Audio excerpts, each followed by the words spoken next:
आई रे आई जगमगाती रात है आई, दीपों से सजी टिमटिमाती बारात है आई। हर तरफ है हंसी ठिठोले, रंग बिरंगी जगमग शोले। परिवार को बांधे हर त्योहार, खुशियों की छाए जीवन में बहार।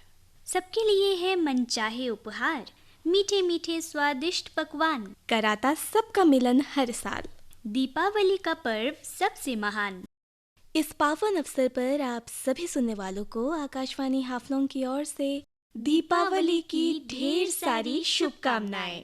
दोस्तों, प्रकाश व खुशियों के महापर्व दीपावली में आप सभी के जीवन में सुख, शांति एवं समृद्धि आए, यही मैं ऋषा और मैं अर्पिता कामना करते हैं। तो ऋषा, क्यों ना हम अपने दोस्तों को ये बता दें कि आखिर दीपावली मनाने के पीछे क्या कारण है और इस पर्व का क्यों इतना महत्व है। जी हाँ अर्पिता, दरअसल भारत में प्राचीन काल से दीपावली को विक्रम संवत के कार्तिक माह में गर्मी की फसल के बाद के एक त्योहार के रूप में दर्शाया गया। पद्म पुराण और स्कंद पुराण में दीपावली का उल्लेख मिलता है। माना जाता है कि ये ग्रंथ पहली सहस्त्राब्दी के दूसरे भाग में किन्हीं केंद्रीय पाठ को विस्तृत कर लिखे गए थे। दिए यानी दीपक को स्कंद पुराण में सूर्य के हिस्सों का प्रतिनिधित्व करने वाला माना गया है। सूर्य जो जीवन के लिए प्रकाश और ऊर्जा का लौकिक दाता है और जो हिंदू कैलेंडर अनुसार कार्तिक माह में अपनी स्थिति बदलता है।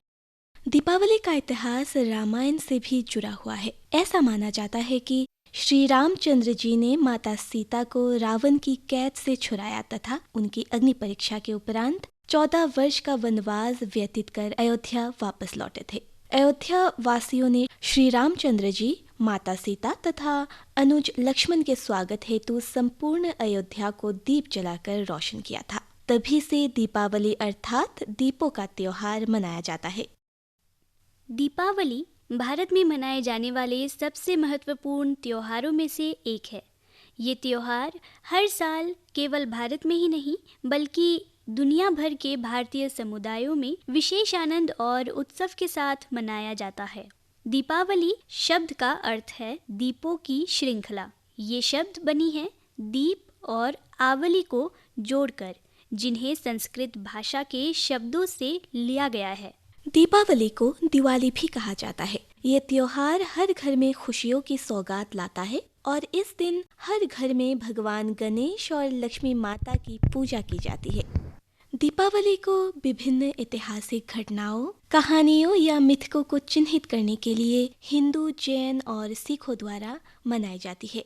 लेकिन वे सब बुराई पर अच्छाई, अंधकार पर प्रकाश, अज्ञान पर ज्ञान और निराशा पर आशा की विजय को दर्शाते हैं।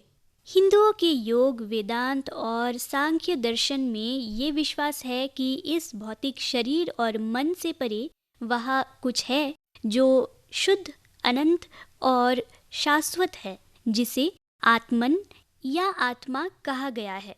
दीपावली आध्यात्मिक अंधकार पर आंतरिक प्रकाश, अज्ञान पर ज्ञान, असत्य पर सत्य और बुराई पर अच्छाई का उत्सव है।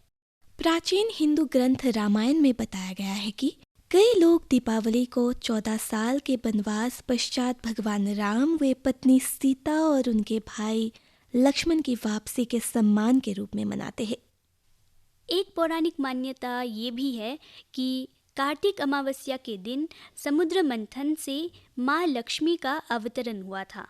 इसलिए दिवाली में माँ लक्ष्मी की पूजा भी की जाती है। जी हाँ श्रोताओ, हर बार दीपावली का त्योहार हिंदी कैलेंडर के अनुसार कार्तिक महीने के अमावस्या के दिन मनाया जाता है।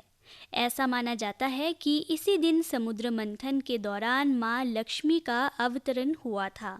माता लक्ष्मी धन और समृद्धि की देवी मानी जाती है, इसीलिए हर घर में दीप जलने के साथ साथ हम माता लक्ष्मी जी की पूजा भी करते हैं। दीपावली के दिन भारत में विभिन्न स्थानों पर मेले लगते हैं। दीपावली एक दिन का पर्व नहीं अपितु पर्वों का समूह है। दशहरे के पश्चात ही दीपावली की तैयारियां आरंभ हो जाती है। लोग नए नए वस्त्र सिलवाते हैं। दीपावली से 2 दिन पूर्व धनतेरस का त्योहार आता है। इस दिन बाजारों में चारों तरफ जन समूह उमड़ पड़ता है। बर्तनों की दुकानों पर विशेष साज सज्जा व भीड़ दिखाई देती है। धनतेरस के दिन बर्तन खरीदना शुभ माना जाता है। इस दिन तुलसी या घर के द्वार पर एक दीपक भी जलाया जाता है। इससे अगले दिन नरक चतुर्दशी या छोटी दीपावली होती है। इस दिन यम पूजा हेतु दीपक जलाए जाते हैं। इस दिन घरों में सुबह से ही तरह तरह के पकवान बनाए जाते हैं। बाजारों में खिल बताशे, मिठाइयाँ, खिलौने, लक्ष्मी गणेश आदि की मूर्तियाँ बिकने लगती है। स्थान स्थान पर आतिशबाजी और पटाखों की दुकानें सजी जाती है। दीपावली की शाम लक्ष्मी और गणेश जी की पूजा की जाती है। पूजा के बाद लोग अपने अपने घरों के बाहर दीपक व मोमबत्तियां जलाकर रखते हैं। चारों ओर चमकते दीपक अत्यंत सुंदर दिखाई देते हैं। रंग बिरंगी फुलझड़ियाँ, आतिशबाजियाँ व अनारों के जलने का आनंद प्रत्येक आयु के लोग लेते हैं। देर रात तक कार्तिक की अंधेरी रात पूर्णिमा से भी अधिक प्रकाशयुक्त दिखाई पड़ती है। दिवाली के 2 दिन बाद ही भाई दूज का पर्व होता है। भाई दूज को यम द्वितीय भी कहते हैं। इस दिन बहन अपने भाई के मस्तक पर तिलक लगाकर उसके मंगल की कामना करती है और भाई भी प्यार से अपनी बहन को भेंट देता है। कृषक वर्ग के लिए इस पर्व का विशेष महत्व है। खरीफ की फसल पक कर तैयार हो जाने से कृषकों के खलिहान समृद्ध हो जाते हैं। कृषक समाज अपनी समृद्धि का ये पर्व उल्लासपूर्वक मनाते हैं। दोस्तों, ये बात तो आप सबको पता ही होगी कि आज के दिन यानी दीपावली के दिन माँ काली की पूजा भी होती है। दोस्तों, काली पूजा, महानिशा पूजा अथवा श्यामा पूजा पूर्वी भारत, खास करके बंगाल, त्रिपुरा, ओडिशा और असम में प्रचलित एक हिंदू पर्व है। हिंदू देवी काली को समर्पित ये पर्व कार्तिक मास की अमावस्या तिथि को मनाया जाता है, अर्थात उसी दिन जिस दिन पूरे भारत में दीपावली का पर्व और लक्ष्मी पूजा मनाई जाती है। ये मान्यता है कि इसी दिन देवी काली 64,000 योगिनियों के साथ प्रकट हुई थी। धार्मिक विभिन्नताओं के देश भारत में लाखों की संख्या में देवी देवताओं की आराधना की जाती है। इन्हीं देवीय शक्तियों में एक रूप महाकाली का भी है, जो दुष्टों का संहार करने के लिए संसार में अवतरित हुई। काल के नारी सुलभ रूप में अवतरित हुई महाकाली को सृजन, संरक्षण और विनाश की देवी कहा जाता है। देवी के 9 रूपों में से एक काली महिला सशक्तिकरण की एक अंशभीत करने वाली मिसाल है, जिनसे हर कोई भयभीत होता है। देवी कालरात्रि का अवतार काफी डरावना है। माँ का शरीर रात के अंधकार की तरह काला है, बाल खुले और बिखरे हुए हैं। माँ के गले में विद्युत की माला है। इनके 4 हाथ हैं, जिसमें इन्होंने एक हाथ में कटार और एक हाथ में लोहे का कांटा धारण किया हुआ है। इसके अलावा इनके 2 हाथ वरमुद्रा और अभय मुद्रा में हैं। इनके 3 नेत्र हैं तथा इनके श्वास से अग्नि निकलती है। कालरात्रि का वाहन गर्दभ यानी गधा है। देवी ने इसी अवतार में रक्त बीज जैसे असुर का वध कर भक्तों की रक्षा की थी। हमारे जिले डिमा हसाओ में भी दीपावली के साथ साथ काली पूजा का पर्व भी मनाया जाता है। अमावस्या की काली रात में चारों ओर रोशनी ही रोशनी होती है। वैसे दोस्तों, दीपावली और काली पूजा के अवसर में पटाखे जलाने का मजा ही कुछ और होता है। बिल्कुल सही कहा आपने ऋषा, पटाखे के बिना तो दिवाली अधूरी सी है। लेकिन क्या ये बात सभी को पता है कि पटाखे हमारे पर्यावरण को प्रदूषित करता है? जी हाँ दोस्तों, पटाखे जलाने से पटाखों में मौजूद केमिकल्स हमारे पर्यावरण को बहुत ही दूषित करता है। ये रसायन हमारे स्वास्थ्य के लिए गंभीर खतरा पैदा करते हैं। दिवाली भले ही हम मनुष्य के लिए एक हर्षोल्लास का समय हो, पर पशु पक्षियों के लिए ये काफ़ी कठिन समय होता है। जैसा कि पालतू जानवरों के मालिक पहले से ही जानते होंगे कि कुत्ते और बिल्ली अपने श्रवण शक्ति को लेकर काफ़ी संवेदनशील होते हैं। यही कारण है कि तेज आवाज़ें सुनकर वो काफ़ी डर जाते हैं और पटाखों द्वारा लगातार उत्पन्न होने वाली तेज आवाज़ों के कारण ये निरीह प्राणी काफ़ी डरे सहमे रहते हैं। इस मामले में छुट्टे जानवरों की दशा सबसे दयनीय होती है, क्योंकि ऐसे माहौल में उनके पास छुपने की जगह नहीं होती है। कई सारे लोग मजे लेने के लिए इन जानवरों के पूंछ में पटाखे बांध कर जला देते हैं। ये बहुत ही दुखद बात है और इसी तरह चिड़िया भी इस तरह की तेज आवाजों के कारण काफी बुरी तरीके से प्रभावित होती है, जो कि उन्हें डरा देता है। इसके साथ ही पटाखों के तेज प्रकाश के कारण उनके रास्ता भटकने या अंधे होने का भी खतरा बना रहता है। भले ही रंग बिरंगी और तेज आवाजों वाली आतिशबाजियां हमें आनंद प्रदान करती हो, लेकिन उनका हमारे शारीरिक और मानसिक स्वास्थ्य, हमारे वायुमंडल तथा इस ग्रह के अन्य प्राणियों पर काफी हानिकारक प्रभाव पड़ता है। इन्हीं नकारात्मक प्रभावों को देखते हुए हमें पटाखों के उपयोग को कम करना होगा, क्योंकि क्षणिक आनंद हमारे लिए भयंकर दीर्घकालिक दुष्परिणाम उत्पन्न कर सकता है। इसलिए दोस्तों, हमें ये ख्याल रखना चाहिए कि हमारी खुशियों में हर कोई शामिल हो सके, हमारे मजे में हर कोई मजा ले सके और किसी को भी परेशानी ना हो, क्योंकि त्योहार में खुशियां मनाने का हक हर किसी का है। पशु पक्षी और पर्यावरण को हानि ना पहुंचाकर दीपावली मनाने के तरीके अपनाएं और सबके साथ मिलकर खुशी से त्योहार मनाएं।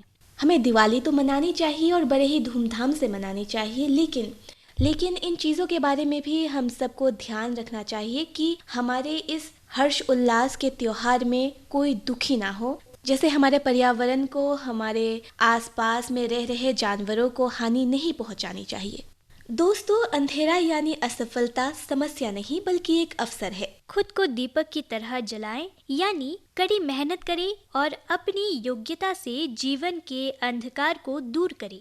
दीपावली के इस मंगल अवसर पर आप सभी की मनोकामना पूरी हो, खुशियाँ आपके कदम चूमे। इसी कामना के साथ आप सभी सुनने वालों को एक बार फिर से दिवाली की हार्दिक शुभकामनाएं। A very happy Diwali to all।